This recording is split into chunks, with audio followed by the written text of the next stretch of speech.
اعوذ باللہ من الشیطان الرجیم، بسم اللہ الرحمن الرحیم۔ ہمارا آج کا عنوان ہے آؤ دین اسلام کی طرف فرقے چھوڑ کر۔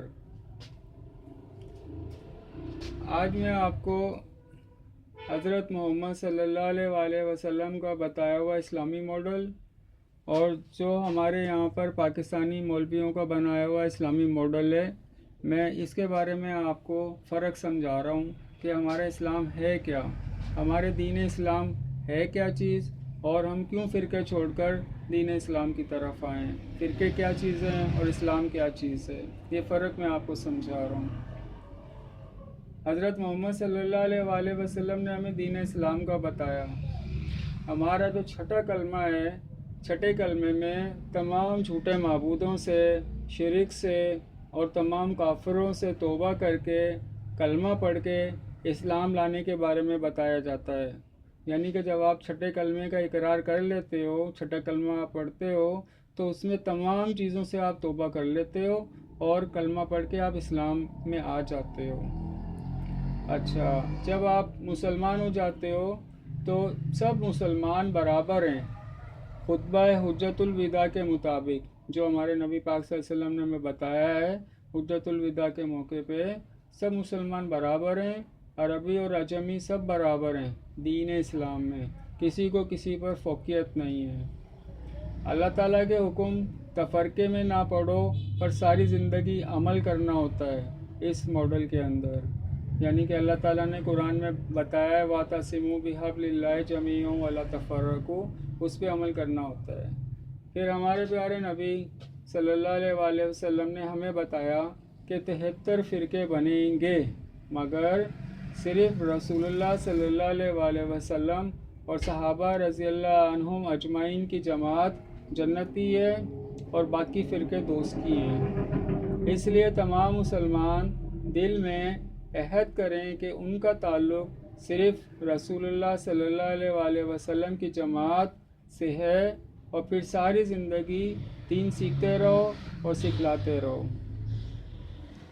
رسول اللہ صلی اللہ علیہ وآلہ وسلم کی جماعت میں سارا دین ہے، اور تمام صحابہ رضی اللہ تعالیٰ عنہ اجمعین ستاروں کے مانند ہیں، اس لیے کسی کے بھی علم سے فائدہ اٹھا لیں، لیکن رسول پاک صلی اللہ علیہ وسلم کے عمل کو افضل سمجھیں اپنی زندگی گزارنے کے لیے۔ یعنی کہ جتنے بھی صحابہ ہیں رسول پاک صلی اللہ علیہ وسلم کے ساتھ کے، وہ ستاروں کی طرح ہیں۔ انہوں نے رسول پاک صلی اللہ علیہ وسلم سے دین کو سیکھا اور آگے انہوں نے دین کو پھیلایا۔ تو ہمارے رسول پاک صلی اللہ علیہ وسلم نے ہمیں سکھلایا ہے کہ صحابہ رضی اللہ عنہ اجمعین سے آپ دین سیکھو، اور آپ اگر کسی بھی کے طریقے پہ چلے تو آپ کامیاب ہو انشاءاللہ۔ لیکن جو رسول پاک صلی اللہ علیہ وسلم کی سنت طریقہ ہے، اس کو ہمیں افضل سمجھنا چاہیے اور اس پہ عمل کرنا چاہیے اپنی زندگی گزارنے کے لیے۔ اچھا، سب سے بڑی خوبی کیا ہے ہمارے حضرت محمد صلی اللہ علیہ وسلم کے بتائے ہوئے اسلامی ماڈل کی، کہ اس میں آپ جو ہے جیسے رسول پاک صلی اللہ علیہ وسلم نے دین اسلام کی شمع جلائی، یعنی کہ نبی پاک صلی اللہ علیہ وسلم نے جیسے ایک شمع جلائی دین اسلام کی، ٹھیک ہے، اور پھر دوسرے انسانوں کو دین اسلام منتقل کیا، یعنی کہ ان کو سکھلایا، صحابہ کو سکھلایا، یعنی ایک شمع سے دوسری، تیسری، چوتھی شمع ایسے جلی، یہ دوسری یعنی کہ رسول پاک صلی اللہ علیہ وسلم نے کسی اور کو دین سکھلایا، وہ صحابی اسلام لے آئے، انہوں نے کسی اور کو سکھلایا، وہ اسلام لے آئے، اس طرح یہ شمع سے شمع جلتی رہی، ٹھیک ہے نا۔ تو یہ ڈھیر ساری شمعیں ایسے، یعنی کہ دوسری، تیسری، چوتھی، سینکڑوں، ہزاروں، کروڑوں شمعیں جلیں، ٹھیک ہے نا۔ اور اس ماڈل کی خاص بات کیا ہے کہ جیسے یہ ساری شمعیں مثال کے طور پہ اس شمع نے اس شمع کو جلایا، انہوں نے اس سے دین سیکھا، یہ شمع آن ہو گئی، روشنی پھیلتی رہی، روشنی پھیلتی رہی، اور شمع جلی اور دین پھیل رہا ہے، ایسے آہستہ آہستہ دنیا میں ایک مثال ہے کہ دین اسلام پھیلا، ٹھیک ہے نا۔ اب اس ماڈل میں کیا ہوتا ہے کہ یہ پہلے ایک شمع تھی یعنی روشنی کم تھی، یہ ڈھیر ساری شمع ہو گئی تو روشنی بہت زیادہ ہو گئی۔ اب اس ماڈل میں اگر کوئی بھی ایک شمع جو ہے وہ بجھ جائے